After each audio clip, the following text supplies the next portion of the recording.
That's how they do me. I appreciate that. My dog Mark back on the ones and twos. Oh, this gonna be a good one. Hold on. I'm gonna do this. My dog Marky Mark back. You know what I'm saying? It's 2024. First podcast of the year. Is this an ashtray? Yep, right there. I know we getting right in here. You know what I'm saying? Looking like good money. Looking like clean money. I'm trying to tell you. I see my dog over there looking. I'm trying to tell you. What's this? You gonna get lighted back? Wow. You being that guy today. Okay. I was interrupted my lighting by a spill. So That's fine. That's fine. That's fine. But listen, man, first podcast of the year. It's 2024. You know what I'm saying? I'm happy to see y'all again. It's been crazy already. Cat Williams has set the internet on fire. He can tow it up and tow it down. You know, John's trying to get his. You know, I'm trying to get mine in this podcast lane. And you know, I said I had to do my due diligence to do so. John, you know what I'm saying? What's this? your mic. Let me tell you something, Mark. You gonna come back and just interrupt. With that being said, man, let's do this. We good.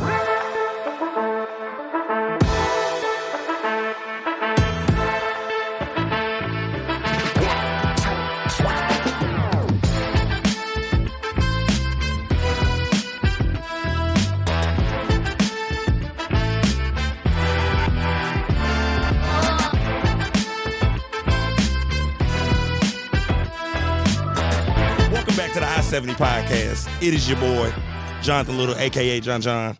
If you are new to the channel, make sure you like, subscribe, share, hit the notification bell. You know, it's 2024. You know, we back in action.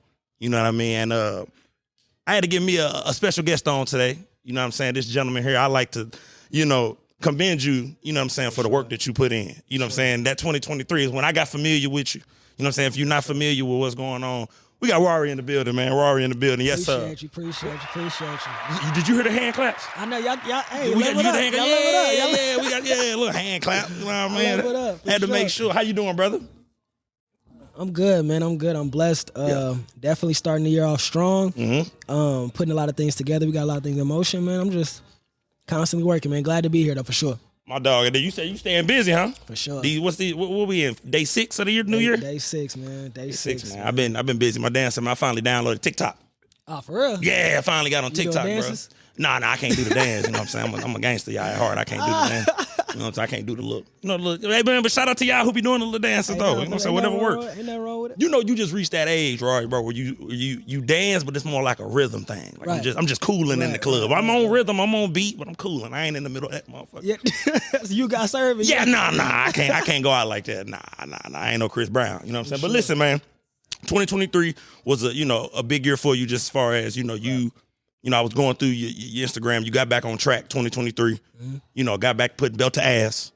Dropping singles. That's crazy that you used that phrase, belt to ass. Yeah. I just found that, I just started hearing that phrase from my boy Reese. So it's crazy hearing you say that shit. That's funny. Belt to ass. Yes, sir. That's funny as hell. Just mean, here we go again. You know what I mean? Just make them feel it, basically. Right. Pause. You know what I mean? I mean, and you drop single after single project. As we left it, correct? Project out right now? Group project. That was a group project, yep. And how was that? What went into that project? It was just a bunch of creatives that I tend to work with on a daily basis. It consists of course, myself, Lee Sampson, Daryl, and then you had Damien as well. So we just always are in the studio together. Yeah. We all got different projects, different sounds. So we just, decided one day that we were going to come together and just make one project that had all of our bodies of work together. So that's kind of how that started. Yeah, man. Then other singles like Lonely. I was just listening to that last night. You tried, you went the R&B route. Yeah. Now, what made, because you are a hell of an MC. Right. You feel what I'm saying? You can actually rap. Right, for That's sure. what I like to say. And being a fan of rap, there are individuals who can make a song and there are individuals who can rap. Right. Because Jonathan, I can make a song. Right. And it be catchy and y'all fuck with it. You actually could spit. So what made you take that route that you did on Lonely? Honestly, man, so Lonely, that's an old song. However, I do feel like I'm influenced by a lot of different artists. And I've always said I would much rather I would love to learn how to sing. Me too, bro. I would much rather be a singer than a rapper. I wish I could sing. Because I feel like rapping, you can develop the talent to rap. You know what I'm saying? That's just repetition. You can kind of develop the talent to sing too, but it's I feel like it's one of those things that you got it. If you don't. Yeah. You know what I'm saying? But to answer your question though, Lonely was just one of them records that I was like, you know what? It was fun to me. It was something that was a reference track because like I heard the original "I'm so sick of being." Yeah. I forget the original artist name who came up with that melody, but I just kind of wanted to, you know what I'm saying, try something new. And while I'm in the beginning stages of my career, I feel like this is the opportunity for me to be able to, you know, experiment before I actually have that core foundation of fans who like love me for this one thing. Yeah.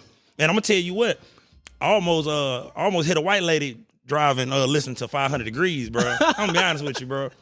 Yeah, I almost hit a white lady, bro. I was in that motherfucker turned up. I had never heard the record before. Yeah. You know what I'm saying? So I'm listening, and it's when you got the dumping on that motherfucker. When you said, "Who fucking with me?" I had to swerve. Mama was in the street. Yeah. I had to, you know what I mean, move out the way. You know what I'm saying? What went into that record? Was you trying to prove a point? What? Okay, yes, sir. Hell yeah, for sure. Like, Yeah. like, you know, like the Lonely's cool. Yeah, that's cool. That's cool. But like, I still like feel like I'm a very humble person. But lately, I feel like, can I curse on this? Motherfucking right, you can curse. I'm gonna do it for you. Go ahead. I feel like I had to pop my shit. I ain't gonna lie. I feel like I had to pop my shit, and I feel like, you know, there's a lot of different talented artists, you know, who feel like they can hold a candle to me when it comes to this lyricism shit. But I don't really think it's like it's no comparison. Oh, go ahead. There's no comparison with that, and I feel like this year is gonna show that for real. See, on the same type of time. Because look, Rory, I'm gonna be honest with you, bro. That's how I be feeling with this podcast shit, bro. I'm not even gonna lie to you, bro. You know, motherfuckers be feeling like they can hang with the boy, and look, I commend everybody for trying. Right. You know, I'm a agent of competitiveness, but I don't feel like nobody fucking with me. And when I was like in 2024, I kind of want to stamp it, where it's kind of like I want to go, man, watch out, bro. Like, yeah, it was cool, you know. And shout out to everybody doing their thing, but I'm like you, bro, in the sense, bro, like I kind of wanted to. Well, this year I want to put my motherfucking foot down and be like, yeah, y'all put all that shit to bed. So 500 Degrees. How long did the record take? That was 30 minutes. 30 minutes. That was 30 minutes. I was literally in the. This is a cigar, by the way. It's a cigar. This is a cigar. By This is my first time. Smoking a cigar, and it is very like elegant. I feel very smooth with this. I just want y'all to know that. But to answer your question, yes sir. It was 30 minutes to do. I was in the studio. Me and Daryl were just in there cooking up. We kind of were like in a limbo phase where it was kind of like nothing was really clicking. I had received the record from a producer named Ante. Shout out to Ante. It was a beat that just had been sitting around. Me and Daryl, like I said, really wasn't we didn't really have anything that was kind of like moving. So I'm like, hey man, let me play this beat real quick. He played the beat. You know what I'm saying? I'm hearing it. I'm like, hey, let me give me some time in the studio real quick by myself. And he left, went to go play his game, do whatever he had to do. And I'm just, you know what I'm saying, new Benz, name engraved in the seat. Yeah. Car door, got a button when I press it to speak. I hang with it. And it just kind of like started flowing. And then from there, it was just like bar after bar after bar after bar. And I just wanted to stamp it by saying like, who fucking with me? Like, bro, I'm telling you, that is my favorite part of the, man, shout out to mama, whoever you was. I ain't gonna say what street I was on just in case any of the traffic lights catch me. I'm sorry, baby. You know, I had to do my 1-2. And now, one thing I like to do, bro, I like to take it back briefly. You know what I mean? I know you get asked this question a lot, but I always like to take it back just so anybody who's not a fan is finna become a fan, they get to know a little bit more about you as far as background is concerned. Right. So, first and foremost, where you from? Kansas City. Missouri. Kansas City, Missouri. You know, you gotta put that out there. You know what I'm saying? You know what I mean? Born on Garfield. Yeah. Okay. Yeah, okay. Nah, he walked me right into my question. Take me back to Garfield. You know what I mean? Just growing up through Rarie's vision. Take me back to Garfield growing up. Just lessons learned or whatever. Yeah. So for me, my childhood was a little different. My mom, she got pregnant when she was 13. Okay. She had me when she was 14. Dad was 15. Granny, she was going through whatever she went through, so she really wasn't in the house. Right. So it was kind of like really had to force my parents to like really step up. I remember like the day that they tell me this story. Yeah. But I guess the day my mom found out that she got pregnant, my dad was actually like in a juvenile center. Okay. So she went to go see him, told him that she was pregnant, whatever. And you know, I feel like any kid would be like, oh, like get rid of it. You know what I'm saying? But for some reason, my pops was like, don't kill my baby at 15 years old, which just kind of showed like the matureness of him at that age. So, you know, coming into this world, I feel like I had a different type of appreciation for life because I feel like I could easily have not been here. Absolutely. But I also feel like I got exposed to a lot of different things because it was basically kids teaching kids. Absolutely, yeah. Or teaching the kid. So I got to see a lot of different things, you know what I'm saying? Obviously, there was still structure within the household. Shout out to my parents for even having that foundation at such a young age. Yeah. But I was definitely exposed to a lot. Definitely was, you know, could have easily been running with the wrong crowd at one point in my life. But you know, I was definitely just influenced by like a lot of different things, and I think I've just always made the path to say, I see what you're doing, but that shit ain't for me. Man, yeah. So yeah, absolutely, cool. man. That was big, like, and that's big that you say that, man. And one thing why I like to ask that question, especially from individuals that I know came up in the same type of environment as me. Right. You know, when you get older as a man, you realize no matter what state, what city, it's kids that grow up just like you. Exactly. You know what I mean? Just, no matter where you from, it's a ghetto, it's poverty. Hell, on different continents, it's poverty. So, Sure. you know, we all got the same type of experiences. And I like to ask that question because, and you said it best, you could always compartmentalize and go, man, I see what's going on. You may dibble dabble, foot in it every now and then, Right. but I know that ain't for me. Exactly. And that's kind of me. I got lucky because I got a big brother, and my big brother, he always was. We only 1 year apart, and man, he made it clear from Jump Street, this ain't for us. Right. This ain't what we doing. You know, bro went and played pro basketball.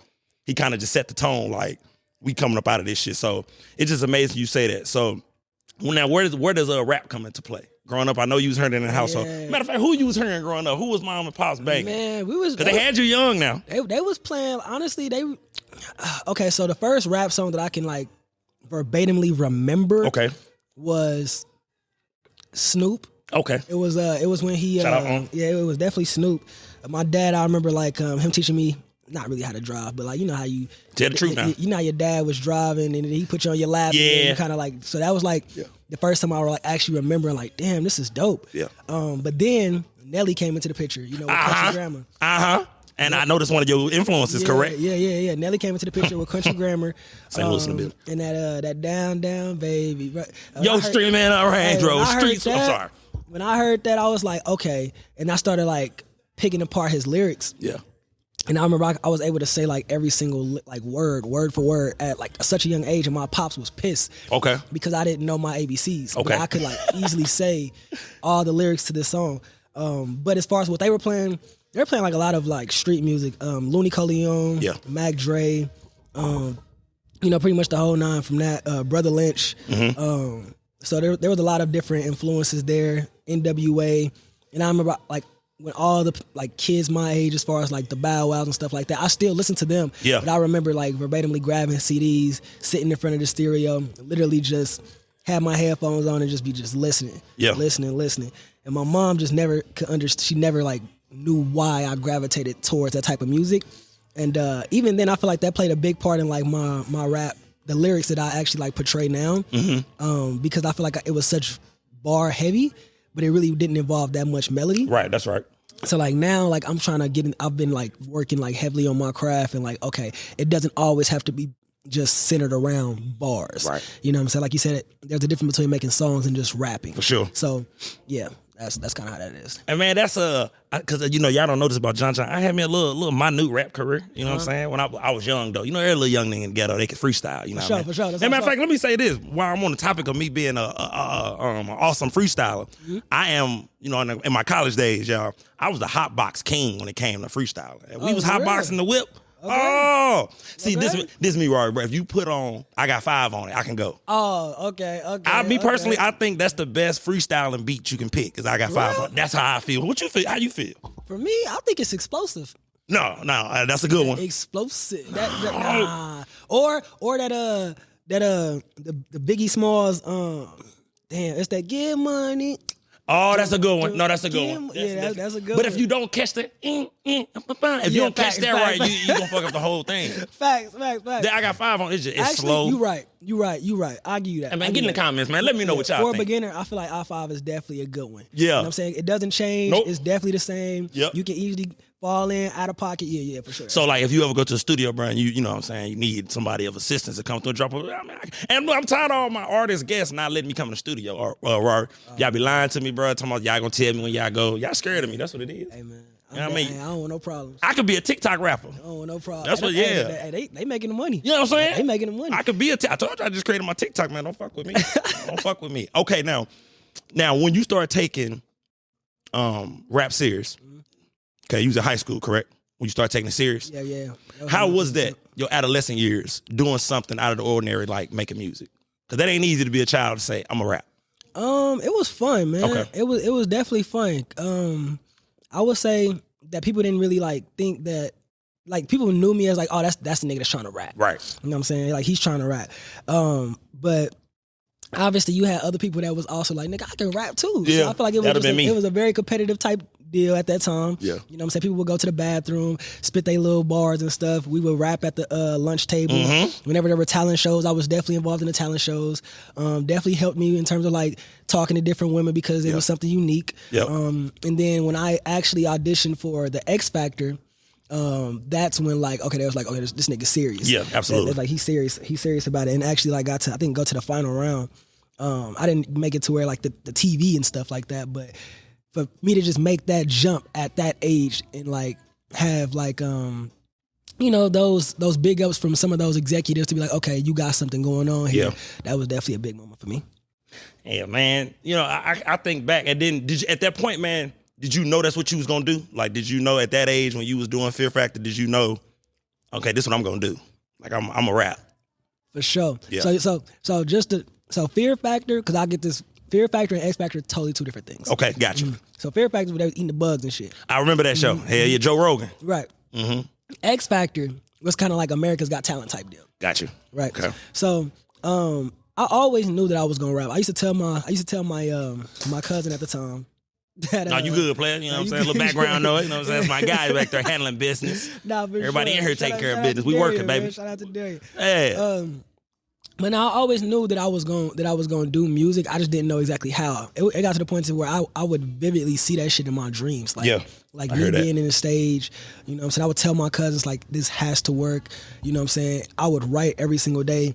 Now, obviously, life happens. You know what I'm saying? You had to take a break from it or whatever Yep. it may be. But I've always seen myself doing this profession. Yeah. You know what I'm saying? I feel like that's just one of those type of deals where, like, I would die behind this shit. Yeah, I feel You know that, what I'm bro. saying? Like, this is something that I know in my heart that if I really took serious, like I could really go a long way with it. Yeah. And I think that's really just been the only thing with me. It's just like, you know, having that support system to like keep me in check and keep me like on that path of just going. And I feel like I finally like got my team Yeah. to where it's like, all right, you know what I'm saying? The pieces of the puzzle is like starting to come together and it's just a matter of execution. Yep. I've been in planning phase for a while. I hear that, bro.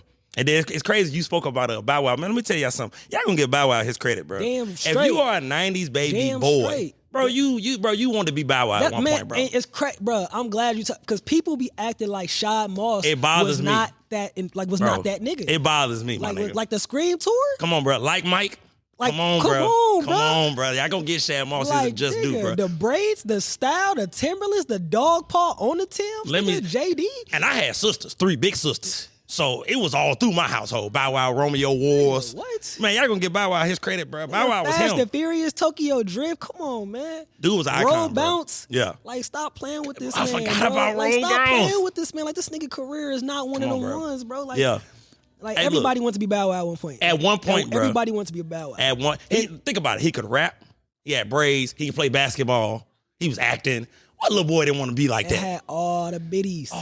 He had all the little girls all going the crazy. Like, man, bro, honestly, I wish that like at some point, like some girl has a poster of me on there. And like, You in their understand? room. Like that's iconic, bro. That's iconic, That's bro. iconic to have a poster Yeah. like of your favorite artist in your room, and they just be like, oh my god, like that nigga, what? Come on, man, stop playing. Yeah, Bow Wow was him, bro. Yeah, stop playing, Yeah, man. I just want to give you a shout out, Shad. You know what I'm saying? Shout out For to you, bro. sure. You come on I-70 whenever you want to, bro. For sure. Now, let's move forward. So you come up out of high school because now life is happening now. You're grown now.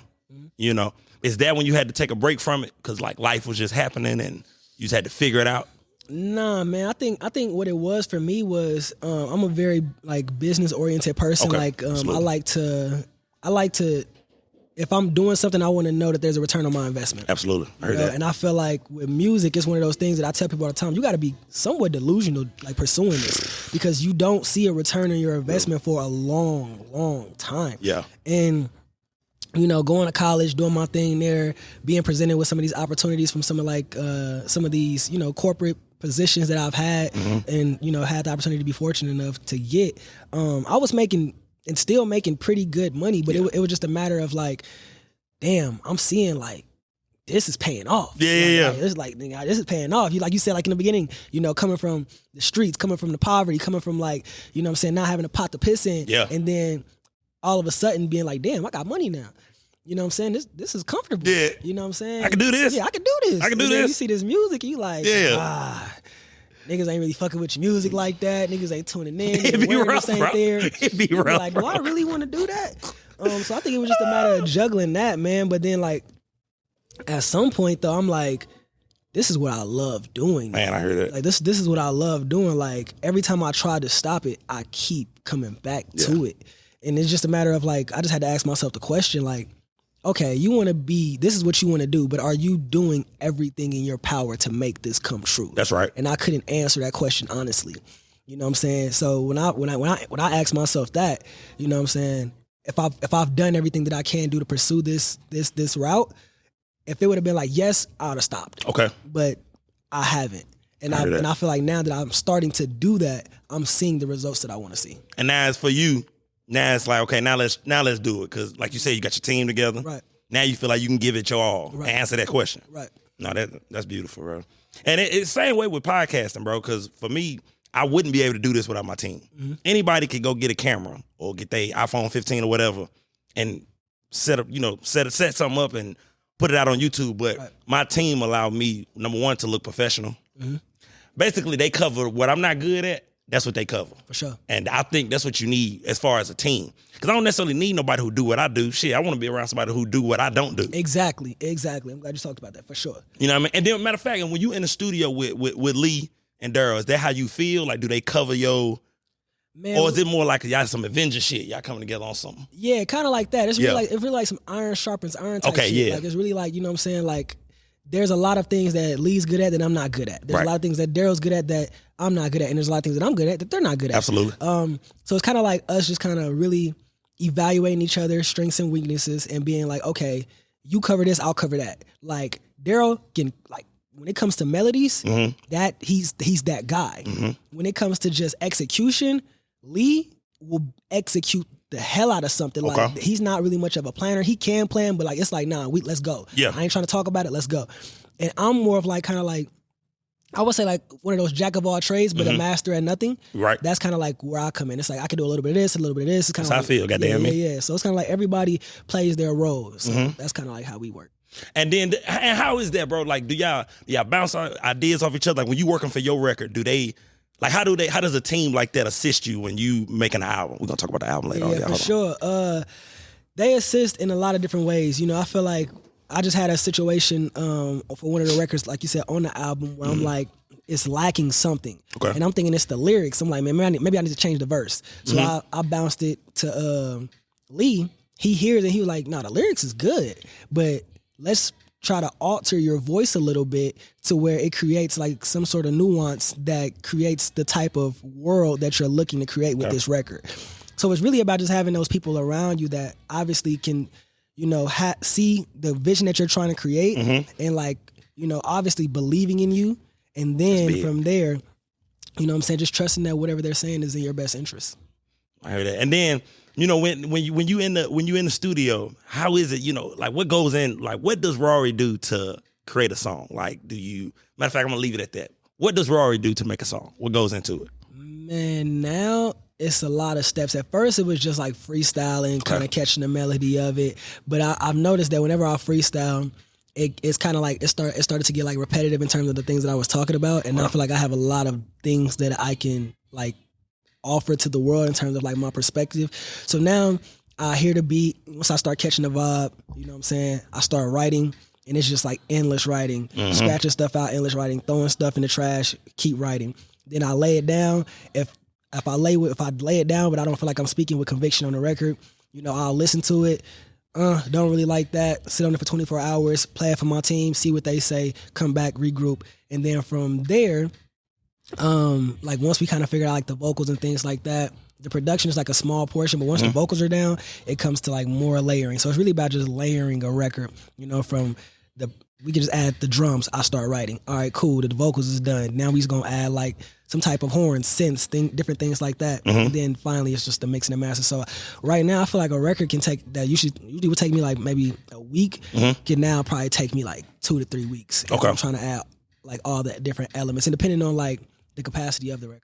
And are you the type of artist where are you a perfectionist, like you want it to be good? Like you'll take the time before putting it out because you want it to be perfect, or are you the type to just fuck it, we just gone? Now I'll say I'm a little bit of both. Okay. Like I said, for this album, I've definitely been like taking my time. At first it was kind of like we gonna leave it what it is, but like now, like being more intentional and actually having a clear message. I can't really stress about like the pre-planning on having like a message to say. Okay. I feel like before I was kind of like just making records, throw them out there and just let it be what it is. But now like that I have a mission and what I'm trying to convey is like so clear to me. Yeah. Like I'm being very intentional about how I create these records now. So it's taking more time.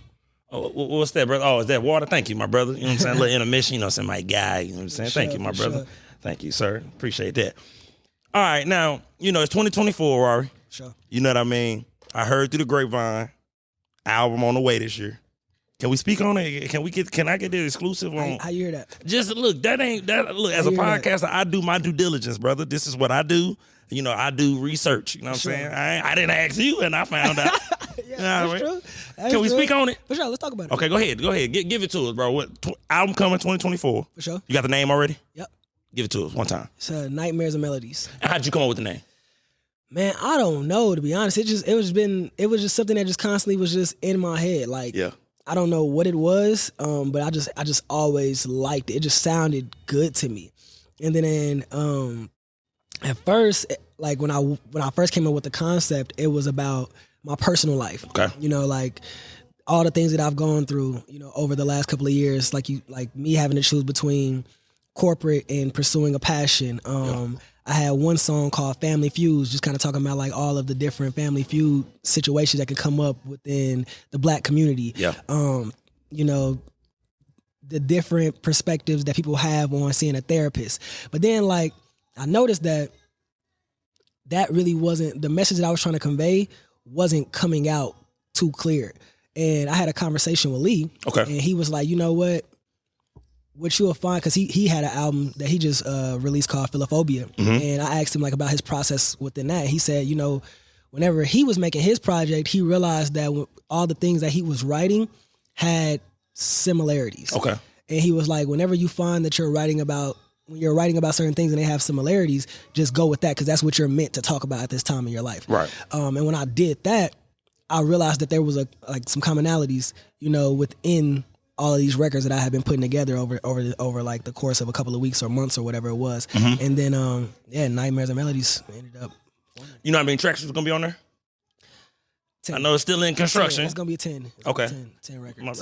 My bad, y'all. I had to get some exclusive shit. You know what I mean? That's probably all we gonna get. It's gonna be 10 records for sure. Yeah. Can we say who on it, or we gonna leave that for imagination? I'll tell you that it's gonna be some surprises. Okay, yeah, there we go. There's definitely gonna be some surprises in terms of like people that you be like, damn, who was that? Yeah. You know what I'm saying? Then there's gonna be some people that you didn't think that I even knew. You know what I'm saying? So yeah, it's gonna be surprises for sure. I mean, shit could be John on that motherfucker.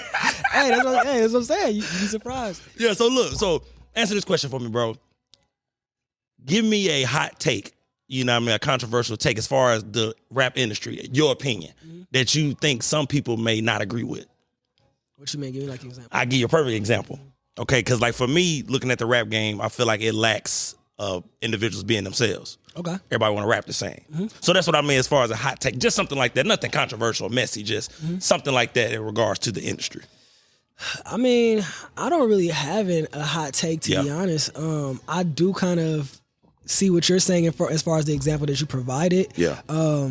And I was just having this conversation with a friend of mine about Sexy Red. Okay. Like, I feel like Sexy Red St. Louis is phenomenal, man, because she's so unique. Yeah. You know what I'm saying? She's just herself, and I feel like that's what the game needs. Yeah. I will say that within like the rap community as of right now, I feel like this is the perfect opportunity for somebody to come in and like claim their spot. Okay. It's wide open. Yeah, I feel like it's definitely wide open. I don't feel like there's like that guy that has solidified that this is the new wave. Yeah. And I feel like this is kind of like where I'm kind of peeking through the cracks. That's what I'm talking about. Because we got our icons.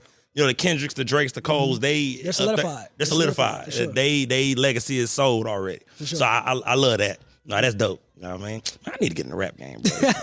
Come on, man. I need to get in the rap game. I'm going to do it, bro. Why? One of these days, I'm going to do it. You know what I will say? I don't know if it's a hot take, but I will say that I feel like everybody thinks that they can do this. That's a hot take. There we go. That's what I would say. I would say I think everybody thinks that they can do this. And I feel like that is probably like one of the misconceptions that is just no. Yeah. Everybody, this is not made for everybody.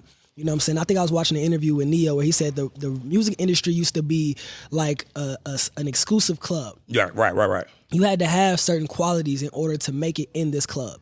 Mm-hmm. And I'll be honest, I didn't have those qualities. I used to be like, damn, why am I not famous? Because I didn't have those qualities. I didn't have, you know what I'm saying, my tools weren't sharp. And they're still not as sharp, you know what I'm saying? But that's because I hold myself to such a high regard and such a high standard that I know that when I'm able to walk in that door, I feel like I belong. Right. You know what I'm saying? So I feel like now, you know what I'm saying, people just think that they can, because music is so accessible and people can just grab a laptop, you know what I'm saying, download a digital audio workstation, whether it be Pro Tools, Logic, or whatever it is that you're using.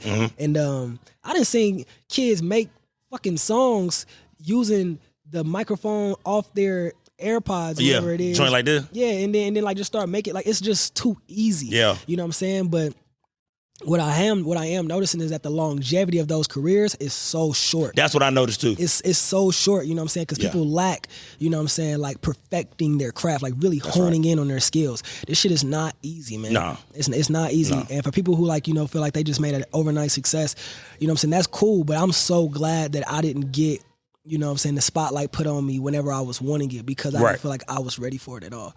So fuck that instant gratification. Yeah, for sure. Put the work in. For sure. Yeah. For sure. Because I know, like when it's that time, when it's my time, we're not going anywhere. Yeah, we're not going anywhere. I feel that, bro, because it's honestly being in the space of podcasting, I feel the same way now that I'm a year in. You know, I look at podcasts and now I can see the difference of motherfuckers who, like you say, motherfuckers just set up their phone and say they got a podcast. Exactly. You know what I mean? Nobody's... Like, for me, this is what I always want to do with my guests. Bro, I always want to make my guests feel like I've been doing my research. Yeah, exactly. You know what I mean? I want y'all to feel important. I want y'all to feel like, because y'all are. You know what I mean? Y'all, it's amazing what y'all do. I get inspiration by the guests that I'm finna, have on. And I just feel like everybody feel like they could just turn the camera on and have a podcast. But really, bro, it take me a week to get ready for a guest to come on. Right. Because I'm doing my little brain dump, and then I'm doing my rough draft. I'm doing my research. I'm watching previous interviews that you've been on, so I won't over ask you shit that you've been asking. Right, for sure. So it's a process with everything, and that goes in, like you said, perfecting the craft. Exactly. And then, matter of fact, give advice to somebody young, and I wanted the advice to gear towards them not getting the instant gratification and going through it and not getting a return on your investment. That period right there. For sure. I mean, to be honest, did you watch that Cat Williams? You watched Cat Williams interview. Of course. Of course. You remember when he said, like, we not going to let you just walk up in this club when we did all this work? And he was talking about, like, imagine going to the gym and you being around a bunch of people who really lift weights, and you come in here with this Sonobello body, you know what I'm saying, trying to be a part of this, like, this collective. You know what I'm saying? That's kind of how I look at it. Yeah. I think for any, like, artists that's pursuing this, man, and just feel like they just want that instant gratification, man, like, I just think about the people that I look up to in the industry. Okay. You know what I'm saying? The Kendricks, the J. Coles, you know what I'm saying? The people, the Drakes that you talked about. These are some people who, like, spent countless hours, you know what I'm saying, in the studio. Shit. I mean, hell, Jay-Z didn't get his first break until he was damn near 26, 27 years old. You know what I'm saying? Talk about it. These are people who, like, they put the work in, and you can see where they're at, versus the people who, you feel like, damn, where they come from? Cause you get those. Yeah, like where they go? Like what happened to them? You know what I'm saying? So I would just say, man, like, don't quit if this is something that you really want to do. Cause that's another thing too. People would do this and then quit. Right. This shit was never meant for you then. Yeah. This shit was never meant for you, because you gotta love the process. That's really what I say. If you don't love the process, man, like, this shit will break you, because people don't care. Like, people don't care. You got to be okay with people not giving a fuck about what it is you're doing for a while. Man. You know what I'm saying? Man, go in on that, Rarie, bro, because that's important, bro, like, because that's the essence of it. Yeah. Like, bro, you gon', like, for instance, I'm going to drop this episode, right, on my Instagram. I'm going to say episode 40 out. majority of the individuals that's gonna see that post ain't gonna like it, ain't gonna share it. Mm-hmm. It's free. For sure. It's free to just go give me a like, share, and a post. It's free, but that's what you must go through. Right. In anything as far as entertainment. Stripes. You gotta earn your stripes. I've been in shows where it was 2 people in the crowd. Yeah. Like I've been in shows where it's like niggas is just walking around having casual conversations. While you performing? Yeah, while I'm performing, like niggas are like you gotta go through that, man. And I'm still going through it, you know what I'm saying? But it's I appreciate it because if I'm able to work crowds like that, nigga, imagine what I do. Talk about it's like 50, 100. It's hundreds, you know what I'm saying? So it's like, you got to earn that, man. So I just feel like I love the process. I'm starting to love the process. I'm starting to love, you know what I'm saying, some of these little wins that I'm going through. I'm learning like all the different strategies. Like I just love everything that goes into this because it gives me an appreciation for when I finally feel like, damn, this is what it's like. That's what it's like. You know what I'm saying? So you got to love the process. You got to love what it is that you're doing. And then also in the same breath, you love being an artist, you love rap, you love making music, but you also into real estate. Yeah. You know what I mean? Just how is that? How is juggling, the real estate game and trying to be an artist or being an artist, excuse me?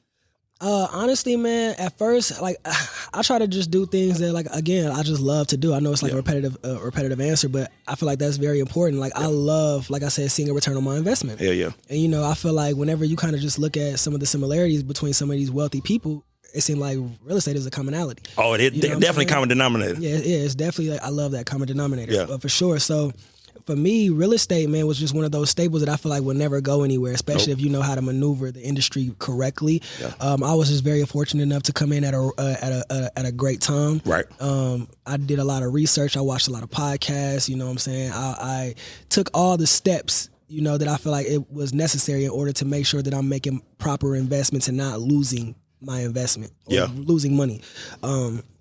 But it's cool, man. You know what I'm saying? It's very passive now. I got a team for that as well, property manager that pretty much handles the properties.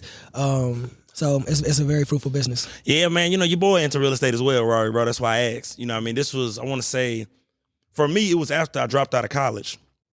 Nigga thought he was going pro in football, and when it didn't work out, I was lost, bro. Not for sure. I didn't know what I was going to do. I'm like, man, what the fuck I'm going to do? And coming from the environment we come from, that is a pivotal moment in a young man's life, in my opinion. For sure. That you get those years in the adolescent years, where it's important as well. I like to say from 8th grade to senior year is very pivotal in a young man's life. But when your dreams are crushed, you at rock bottom. Right.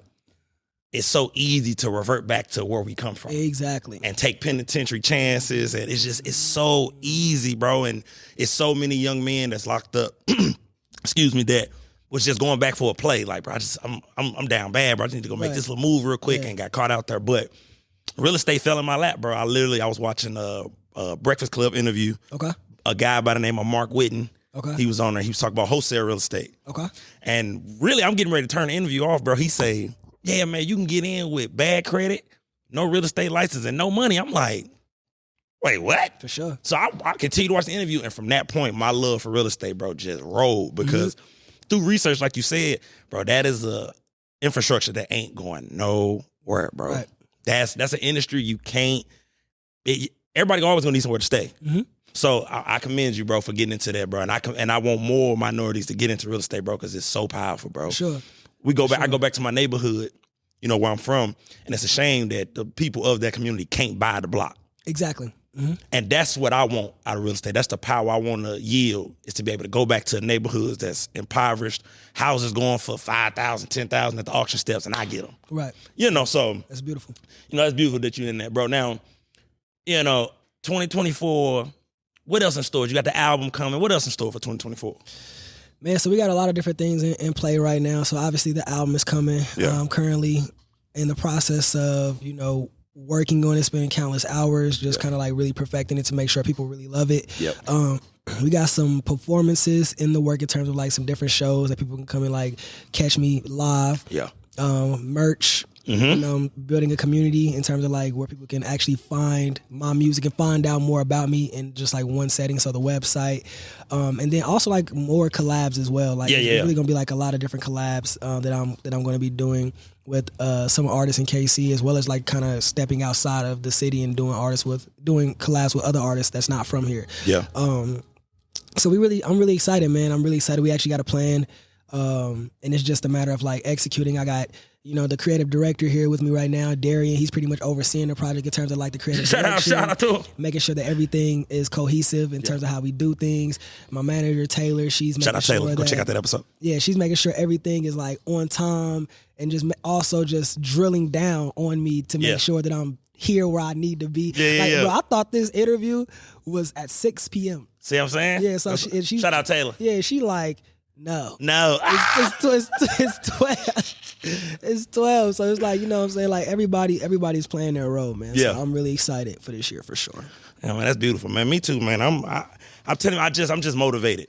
You know what I mean? Like, I know everybody, it's cliche to be like, this year, but I feel like it's important to keep saying that, bro. Right. You know what I mean? Because we only get one life to live, man. It's all about, as much as I like to compete and, this, that, and the third, I'm really competing with myself. Right. You know what I mean? I just see myself in a certain light. Mm-hmm. So that's where the competitiveness comes from. And I'm a former athlete, so, that's just what I do. I will also say, you know what I'm saying, like, in my opinion, don't really put emphasis on this year. Okay. Put an emphasis on today. Yeah, okay, I like that better. This day. Yeah. You know what I'm saying? Because a lot of people get wrapped up in like, this year I'm going to do this, and then as soon as they kind of fall off the wagon, like you said, they revert back to them old traits that they had. You know what I'm saying? But if you focus on this day, so I'm going to make the best of this day. Mm-hmm. You know what I'm saying? You can start putting those bricks in place, to actually build the infrastructure that you're wanting. Yeah. So that's what I would say in terms of like being consistent, you know what I'm saying, throughout this year is just like focus on this day, like fuck the year. I like that. You know what I'm saying? Like brick by brick. Yeah.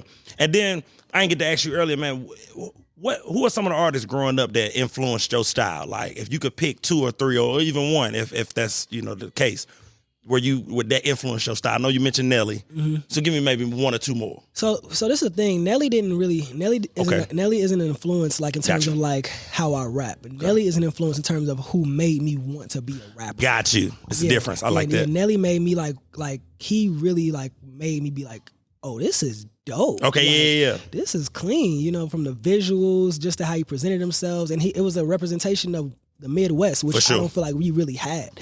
You know what I'm saying? So that's his influence. But in terms of like who I was like, damn, his sound is so different. It changes throughout the years because obviously there's so many different artists. I would say starting out, it was definitely Mac Dre. I liked his swag. I like just how braggadocious he was. Definitely rest in peace to him.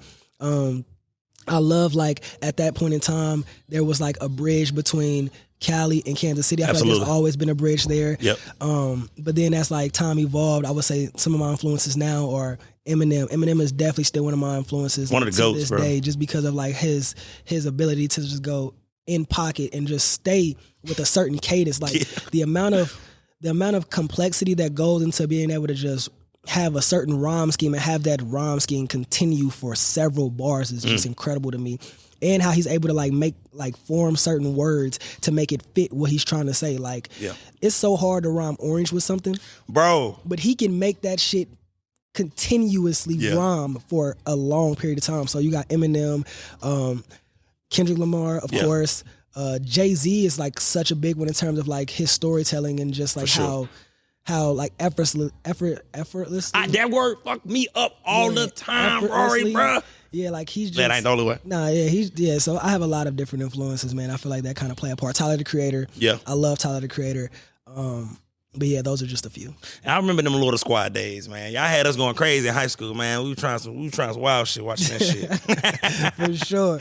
But so now, where is your, what's your dream show? If you could perform in an arena. That's a good question. That's a good question, bro. I don't think nobody's ever asked me that question. I mean, it ain't no secret. You know what I'm saying? It ain't no secret, right? I got you. That's a really good question, man. Because that like when I talk to you about like I could see it, right? I would dream about it. I've always like my dream is to perform at the Sprint Center. Okay. Like to perform back at home and just have it feel like just have it feel to fucking wall to wall. Yeah. And for some reason, I picture a pyramid being in the center of the stage. And I picture me being able, like me sitting on the pyramid. Okay. And I picture like a light, like that's just one of those like lights that just like focuses directly on you. And I just like picture it focusing on me and like me sitting on the pyramid and just literally looking around the entire like stage, like around the entire arena, and just seeing everybody just holler. I ain't said a word. Right. I ain't did nothing. I ain't performed a song. I just came out and just like people just go crazy. I sit on a pyramid and I just literally just cry. That's what I'm talking about, bro. That's like, beautiful, bro. That's when I feel like I don't really care about. I care about all the other accolades that will come, but that's like when I know like I've made it. Yeah. That's your moment. Yeah, that's my moment. Fuck around, get the key to the city that day. Hey, for sure. Yeah, man, that'll be player. That'll be something. John said it first too, don't That'll be something different. John said it first. Sure. Now, one more question that I want to ask you as well. You know, because you was talking about, putting on for Midwest when you speaking about Nelly. And, Detroit got their wave, with all the rappers that's, pumping out of the Midwest. I mean, out of Detroit. Chicago's always going to be Chicago, but, the drill scene has kind of died down as far as what it was when we was kids. Right. Could you ever see a moment where a Missouri or Kansas, get they wave? Because it always seems like a city catch they moment. Right. Could you ever see it where Missouri catch a wave? Because we ain't necessarily had a wave. I think the wave is starting to come. Okay, I think it's starting to come. I think it's here as we speak. Okay. And I feel like when I talk to you about like the market being wide open, I feel like a lot of people are putting like light on Kansas City, and they're just looking for like who is that guy. Yeah. And there's a lot of people kind of like bubbling, you know what I'm saying? But I don't feel like there's like nobody who's actually Yeah. But I will say the thing that Kansas City has going for itself is that we have a lot of different influences. We're like a melting pot of a lot of different genres. Yeah. Like I said, like there's always been a bridge between Kansas City and Cali. That's no secret. So we have some Cali influences. We have some New York influences, Southern influences. It's kind of like a combination of a lot of different genres and just put into one different pot, and then you get this type of artist that is in front of you. So I feel like we'll have our wave for sure. It's just a matter of execution. But I also will say, it's also a lack of, people say support, but I think it's a lack of building the community. Right. You know what I'm saying? You can't expect to ask somebody for something if you weren't pouring into the community. You know that's what I'm real. saying? So I think we'll have our moment for sure. It's here. That's good, man. And then, a question I always love to ask. Matter of fact, I never asked it on the podcast. I want to ask it now. Because you're a man who likes to, you listen to different genres. You just don't listen to, rap.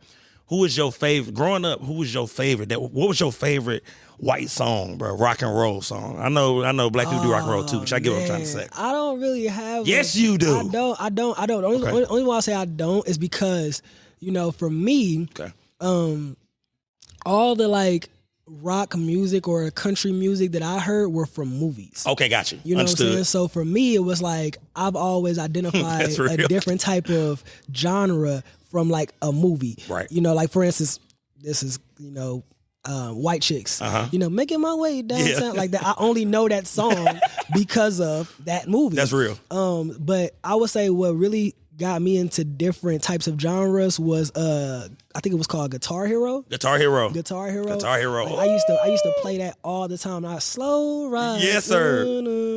So that was my thing. Like I would just have different experiences that would introduce me to different genres and different. I'm like, damn, this is cool. Yeah. You know what I'm saying? So, but I don't think I have a favorite. I will say Aerosmith is that's my favorite. Like, that's my favorite there. Yeah. And I'll say this, man. Let me think of what's my favorite. My favorite, because for me, I woke up and I was watching. I'm watching Green Day. I said I was watching Green Day. I was watching MTV. Okay. And you'll stay up late, and the music videos will be coming on. And I never forget, they will always play Green Day. That song, "Wake Me Up When September Ends." That's the name of the song. And bro, that is my jam, bro. That is my joint. See, look, my dog know what I'm talking about, bro. Thank you, bro. Thank you, bro. He know I ain't lying. He in there doing his thing for sure. You know what I'm saying? Like that's for me. I got lucky though, because for me, I grew up in the hood, Rarie, but every day, bro, we got bussed out to the suburbs. Okay, yeah, for sure. So I went to school with suburban kids. Yeah, for sure. So I always got that perfect upbringing of the hood. But I fuck some Guitar Hero up out in the suburbs with my partner there. That shout out to the parents though, bro. Yes, shout out to the parents, man. That's what I'm saying. Like I really give a shout out to my mom and my pops for like just like taking those chances and like bringing us to those, introducing me to like these new experiences. Because like I said, we could have easily stayed where we were at, but she was like, fuck it, what I'm saying? We gonna move, and we bounced around a lot. So I didn't really have like one station place. I went to damn near 6 schools before I actually was in, like before I actually like got settled. Like I think 7th grade was when I finally was like, okay, I'm here. But before I got to 7th grade, I was like in 6 different like school districts. See, now it's crazy, you know, sitting down with, it's crazy what conversation to do, bro, because our stories are starting to mirror each other. I went to 4 different elementary schools. Mm-hmm. That's why in St. Louis, I've lived on every side of St. Louis. I went to 4 different elementary schools, and I got settled 6th grade. Right. Is when I met my friends that I'm still cool with. Exactly. I didn't know nobody. Exactly. Yeah. And I think that plays a big part into my life now. Like a lot of people be like, well, bro, why? People ask me like kind of question why I'm not like such a cliquish guy. Like when you see me out, I'm not like with the same group of people. It's because that's not my upbringing. Like I'll be cool with a nigga for a year, probably won't see you next year. You know what I'm saying? And then I move to a different spot. I'm cool with you. Yeah, might not see you, but then it's like I never really got to be like, this is my group of people. Yeah. You know what I'm saying? Until like I finally got settled, and by the time I got settled, I already had like my ways established. Yeah. That's right. So for me, it's like I got love for a lot of people, and I'm fortunate enough to know a lot of people. I didn't run into niggas. They'd be like, damn, you this. I'm like, but who you? Yeah. You know what I'm saying? And they'd be like, we went to this and that. I'll be like, damn, that's what's up, bro. But gotta be a good nigga though. Yeah. For sure, man. So I think it's cool, bro. You know what I'm saying? It is what it is, man. I love it. Man, and that's important because you know now that and bro moved like me. He ain't lying. I've seen bro. We can cross paths twice now. We formally spoke a couple days ago. Yeah. You know what I mean? But I was dolo there, and that's what I was finna get at. And both times I've seen bro, he was dolo both times, and that's how I ride. I come out with one person. And if I don't come out with him, bro, there's plenty of times you motherfuckers have seen me come through dolo. I just find me a little corner. Or I'm in my zone. I got my drink.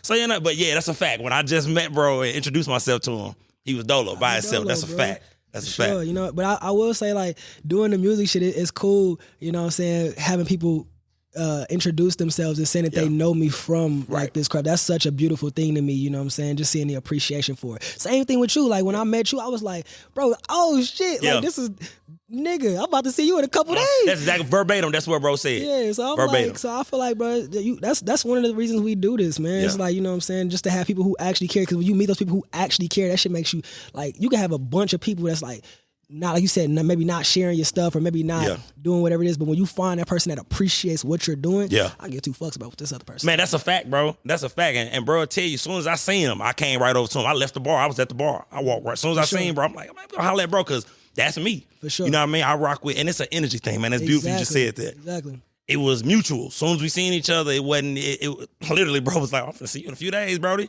We chopped it up for a little second, talked about what was going on that night, and shit, bro, party ways, you know what I'm saying? So, and shit, now we here, you know what I'm saying? That's real man shit, though. Real man shit, bro. And that's what we need, bro, because, man, we getting older, man, and I know you feel it like I feel it. The dumb shit, come on, bro. Yeah, for sure. My homie just told me, he made a post the other day, you know what I'm saying? Shout out to D. Hyler. Found him on Instagram. That nigga's the funniest guy on the internet. I got to tap in with bro. He be doing the skits. Yeah, D. Hyler. I got to holler at you, bro. You got to show me how to do this, bro. Come on, let you, bro. That's a day one for sure, man. And that nigga got an interesting story, too. I definitely recommend you check out with him. Please, bro. But yeah, man, like, he was telling me that, you know what I'm saying, like, it seemed like niggas in their 30s is trying to be like the tough guy now. But he was like, we did that shit like 20 years ago. Bro, like, adolescent. And I ain't 30, by the way, but I'm just saying that was a story. Yeah. He was just saying, like, I just want to make that, I'm not 30, not even close. But he was just saying, like, niggas like trying to be like tough. He like, bro, we did that years ago. Facts. And I replied to him, and I was like, you know what I'm saying, the reason why these niggas trying to be tough now is because all the tough niggas back then, we moved on to different things. There you go. You know what I'm saying? So it's an opportunity for them to come in and be the macho man. It's job openers. Yeah, it's job openers. You know what I'm saying? Niggas is hiring. Yeah, niggas is hiring. No, that's facts. I'm like, bro, niggas ain't on that. Like you said, the wave is like, bro, handling your business, taking care of your family, you know what I'm saying? Getting your mama in a better place, you know what I'm saying? It's like, bro, like, but don't get it twisted. Niggas can get on that with you. And that's the thing. Bro not lying, because I've always said that. When I left St. Louis, bro, and I moved away, and, you know, we started getting older, the dudes who wasn't on that growing up got on that. That's not you. That's not you. That's bro. not you. I remember you when we was in high school. That's not you, bro. That's not you, bro. It's not you. Come on, bro. You bought a legal pistol now you Billy Badass. Relax, bro. Just come on, never bro. shot this motherfucker. You one of them niggas shooting in the air, bro. Come on, bro. Like, what you doing, dog? Look, and one of my homeboys, shout out my dog Nate, he locked up right now. He had to tell me, he was like, because honestly, bro, I was the type who would, man, that ain't even, now back this is when we was younger. Right. Bro had to tell me, like, hey, bro, that ain't even your job, bro. He told me from prison, like, bro, that ain't your job, bro. Let them do that. Like, we know the truth. And at the end of the day, long as real niggas know the truth, Yeah, it is what it is. Now, niggas gonna get exposed. Oh, for sure. And they it be ain't my exposed. job. It ain't my job. Like you said, it's not your job though. Niggas gonna get exposed. And that's one thing I know, Rarie. You know how I know, bro. Real respect, real, bro. Exactly. You can see it. I can see it. I can tell because at the end of the day, motherfuckers that's real, we gonna move with respect. Exactly. You know what I'm saying? Real men, I feel like real people in general, females too. Yeah. You know what I'm saying? You don't have to boast that. Nah. You don't have to do that. It's genuine. It's genuine. You know what I'm saying? Genuine. And niggas that's really on that ain't on that because they know what that can lead to. We don't want the problem. Yeah, they know what they can lead to, bro. Like, nigga, I'm in. Trying to go to jail? I'm chilling, bro. I got something to lose. You the nigga that's, I'm coolin', bro. I'm my way. I'm trying to do my little music, you know what I'm saying? Bro. Shows. I'm trying to go in the house because look, I'm trying to get back to my dog, bro. Exactly. I ain't got time to be getting like, who gonna feed Capone, bro? You got Capone, I got Nino. You know what I'm saying, bro? Yeah. We just black men trying to, take care of our pets, man. You know what I mean? I got my five on me. I get arrested. Who gonna let my baby out? Exactly. Nah, that's what I'm gonna be thinking about. I'm like, man, that was good, bro. You know what I'm saying? We got to express our love for our dogs, man. Nah, I mean, that's beautiful, bro. Sure. That's beautiful. Now, listen, bro, before I can get you up out of here, bro, I must ask. Okay. What's the best podcast you've been on in KC, though, bro? Like, you know what I'm saying? Let me just, before you get up out of here, bro, like, you know what I mean? I just want to know. You know what I mean? You ain't got to, shit. You got to alienate nobody. You know what I mean? Who the best podcast you've been on, bro? Bro, I'll say this, bro. Every podcast that I've been on has had a great quality about it. Uh-huh. You know what I'm saying? Shout out to all the podcasts. You ain't got to mention. You ain't got to mention. Yeah. Shout out to all the podcasts. Yeah, you know what I'm saying? But I will say everybody has had like a great atmosphere. Uh-huh. Everybody's been dope. I will say that like this has been a great kickoff to this year. That's what I'm talking about. That's a good, Taylor, you got him right. That was a very good, politically correct answer. You know what I'm saying? I appreciate that, brother. Yeah. I appreciate that. I had to ask. You know what I'm saying? It's 2024, man. I'm trying to get competitive out here. All this cookie cutter shit. I ain't been talking that shit. Everybody want to be friendly and all this shit. Look, Hey. Eastside, they don't want me to come on their podcast and nothing. We be hitting them up trying to come on. Don't nobody want to fuck with us. So now what? Hey, You know what I mean? for Yeah, my sure. bad, y'all. Nah, make sure y'all tap in with I-70 podcast. This is a real one. Yeah, real one for sure. Oh, hey, man, look, I want to tell my dog I appreciate you for pulling up, man. Before you go, giving your socials where they can reach you and get everything. No, for sure. You can find me on pretty much all streaming platforms or all social platforms under yours truly, Rarie. Yeah. And then you can find me on, the Apple Musics, the Spotify's under just Rarie, Rarie. You know what I'm saying? I feel like there's a couple other Raries, but like once niggas is established, I'll be the only one. No. So, but yeah, that's me. We're going to make them niggas change their names if they change, change the spelling or something. For sure. We can't have you. That. Yeah, we By the block. Yeah, you got to put an asterisk by yours so by the niggas know block. it's you. Or you won't get no play, you know what I mean? They gonna click on. Niggas gonna be clicking on you trying to find my stream. Yeah, this ain't the shit I'm looking for. Wait a minute. You know what I mean? And then if y'all don't know, man, this I'm your boy John. You know what I mean? I-70 podcast. You know what I mean? The podcast. You know what I mean? Look, my bad, y'all, but I ain't sorry. Cause I ain't humble, man. I'm tired of being humble, bro. It's 2024. Ain't no humbleness going on. No. Me too, bro. I want to compete. Hey, I feel that way in music, bro. I feel that too, bro. I really want to compete, dog. I want to compete, bro. I want to compete. This year, I'm really showing niggas because it's been a lot of people, you know what I'm saying, that's been talking that rap shit, you know what I'm saying? I feel like, all right. Yeah. We're about to see this year for sure. And I'm going to leave it at that. I'm going to let bro close the show on that. You know what I'm saying? Appreciate y'all for checking in. This I-70. Holla at your boy. Oh, Rarie, my brother, thank you.